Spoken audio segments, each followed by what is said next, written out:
شروع اللہ کا نام لے کر جو بڑا مہربان نہایت رحم والا ہے۔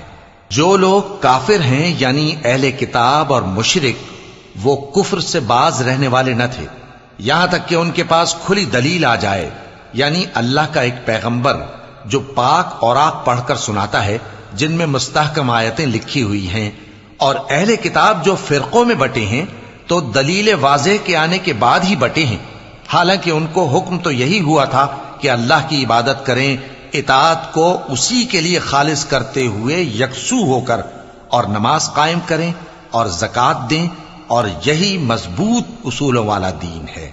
جو لوگ کافر ہیں یعنی اہل کتاب اور مشرک، وہ دوزخ کی آگ میں پڑیں گے اور ہمیشہ اسی میں رہیں گے۔ یہ لوگ سب مخلوق سے زیادہ برے ہیں۔ بے شک جو لوگ ایمان لائے اور نیک عمل کرتے رہے وہ تمام خلقت سے بہتر ہیں۔ ان کا صلہ ان کے پروردگار کے ہاں ہمیشہ رہنے کے باغ ہیں جن کے نیچے نہریں بہ رہی ہیں، ہمیشہ ہمیشہ ان میں رہیں گے۔ اللہ ان سے خوش اور وہ اس سے خوش۔ یہ صلہ اس کے لیے ہے جو اپنے پروردگار سے ڈرتا ہے۔